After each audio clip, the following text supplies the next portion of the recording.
তৃণমূল সাম্প্রদায়িক রাজনীতি করে না, তৃণমূল ধর্মনিরপেক্ষতার রাজনীতি করে। তৃণমূল মানে টি মানে টেম্পল, এম মানে মস্ক, সি মানে চার্চ। এভাবেই মন্তব্য করেন সাংসদ সায়নী ঘোষ।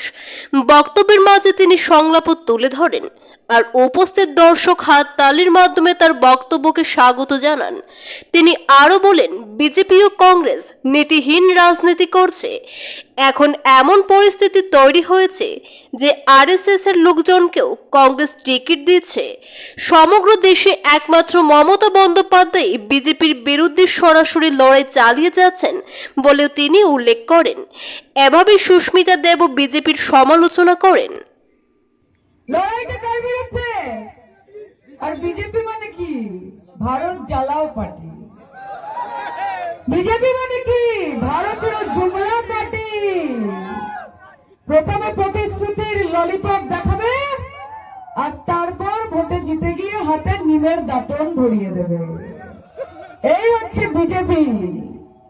এমন একটা দল যারা সাম্প্রদায়িক, এমন একটা দল যারা বিভাজনের রাজনীতি করে, এমন একটা দল যাদের মুখে হিন্দু মুসলমান, ইন্ডিয়া পাকিস্তান, শ্মশান কবরস্থান ছাড়া আর কোনো কথা নেই।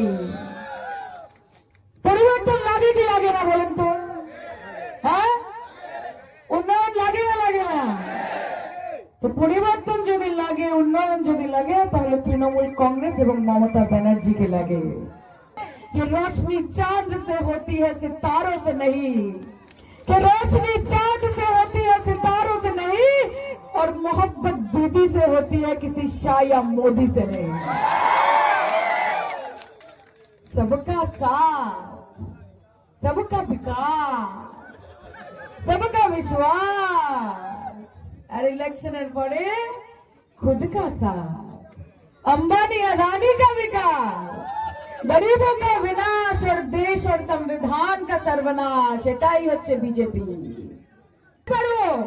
কিন্তু এই ভারতবর্ষ সেকুলার, এবং আমরা নরেন্দ্র মোদীর দল করি না, আমরা মমতা ব্যানার্জির দল করি। আমরা একটাই কথা জানি, একটাই কথা মানি, যে তু হিন্দু বনেগা না মুসলমান বনেগা, इंसान की औलाद है इंसान बनेगा। আর কংগ্রেসকে বলি, উড়ি ভোট চোর তো বটেই, ভোট চোর তো বটেই। হরিয়ানাতে চুরি করেছে, মহারাষ্ট্রতে চুরি করে জিতেছে, বাংলায় করতে পারেনি, আটকে দিয়েছি। এসআইআর আটকে দিয়েছি। এসআইআর হওয়ার আগে বাংলায় এসে বলেছে যে 1,25,00,000 নাম নাকি বাদ যাবে। ইলেকশন কমিশন জানে না, বিজেপির নেতারা জানে আগে থেকে। বলছে এখানে তো বাংলাদেশি 1 কোটি আছে, রোহিঙ্গা 1 কোটি আছে। আমি বলি বার করে, বিজেপিকে যদি উৎখাত করতে হয় তাহলে মমতা বন্দ্যোপাধ্যায় তো লাগবে। কারণ একমাত্র নেত্রী যে লড়াই করে চলেছে, আর শুধুমাত্র গ্রাউন্ডে ফিল্ডে লড়াই করা নয়, সুপ্রিম কোর্টে গিয়ে লড়াই করছে, তার নাম মমতা বন্দ্যোপাধ্যায়, বাংলার মানুষের অধিকারের জন্য। কাজে লিডার লাগে, লিডার লাগে। বলে না যে যদি একজন সিংহের পেছনে দৌড়াও তাহলে আগামী দিন সিংহ হবে, আর যদি একজন গাধার পেছনে দৌড়াও তাহলে আগামী দিন গাধা হবে। কাজে আগে লিডার বাঁচতে হবে এবং মমতাদির উপর নিজেদের আস্থা রাখতে হবে। আর এই বিজেপি সরকার, আমি আগেও বলেছি যে চায় সে শুরু হুই থি সরকার और गाये पे अटक गए,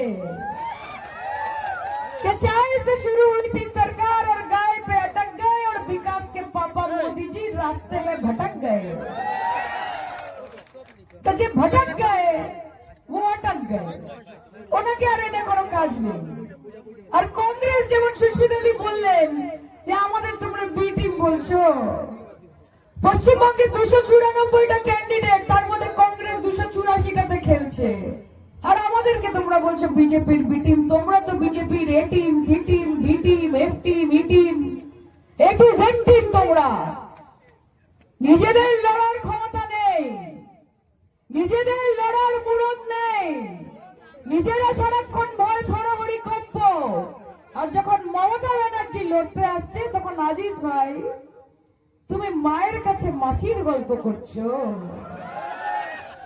তুমি আজিজ ভাইয়ের সম্বন্ধে সাউথ করিমগঞ্জের মানুষকে বোঝাতে চাইছো। আরে বিজেপি আর কংগ্রেস, আমি এখানে এসে শুনতে পেয়েছি যে তোমরা নাকি খিচুড়ি হয়ে গেছো, তোমরা খিচুড়ি হয়ে গেছো, যে আরএসএস থেকে ক্যান্ডিডেট চলে যাচ্ছে কংগ্রেসে, আর বিজেপি থেকে ক্যান্ডিডেট চলে যাচ্ছে আরএসএস এ, এবং বিজেপি থেকে চলে যাচ্ছে কংগ্রেসে, কংগ্রেস থেকে চলে যাচ্ছে বিজেপিতে।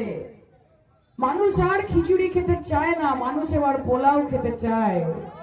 এবং তাই দরকার তৃণমূল কংগ্রেসকে, কারণ আমরা ধর্মের আধারে বিভাজন করি না। টিএমসি, টি ফর টেম্পল মানে মন্দির, এম ফর মস্ক মানে মসজিদ, আর সি ফর চার্চ মানে গির্জা। টিএমসি, টেম্পল, মস্ক, চার্চ, আমরা সকলকে একসাথে নিয়ে চলি, আমরা সবাইকে নিয়ে লড়ি। আমাদের কাছে এই হিন্দু মুসলমান এটা কোনো বিষয় না, আমরা উন্নয়ন নিয়ে কথা বলতে চাই। আরে ধরতি কো তুমনে বাট দিন দূর নয় যখন এই ব্রিটিশদের দালাল আরএসএস এবং বিজেপি কেও খেদা দিয়ে তাড়াবে। কাজের কথা বলো। যদি মনে হয় যে উন্নয়ন চাই, আরে আপনারা কতজন আছেন কলকাতায়, যান না? পাঙ্গা দেবেন না, কারণ পাঙ্গা দিলে মমতা ব্যানার্জি চাঙ্গা হয়ে যায় মাথায় রাখবেন। আমাদের সাথে লড়তে আসবেন না। 365 দিন 365 রকম ভাবে কিভাবে বিজেপিকে গোল খাওয়াতে হয় সেটা মমতা ব্যানার্জি খুব ভালো মতো জানে, খুব ভালো মতো জানে। এবং গোটা দেশে সবাই বলে যে নরেন্দ্র মোদী এবং অমিত শাহকে যদি নাকে দড়ি দিয়ে কেউ ঘোরাতে পারে তার নাম মমতা ব্যানার্জি। দোয়া যদি থাকে, আমার চাচাদের, আমার ভাইদের, আমার আব্বাদের, আমাদের মায়েদের, আম্মাদের যদি দোয়া থাকে, তাহলে চতুর্থবারের মতো পশ্চিমবঙ্গের মুখ্যমন্ত্রী এবং আগামী দিনে ভারতের প্রধানমন্ত্রী হবে মমতা ব্যানার্জি।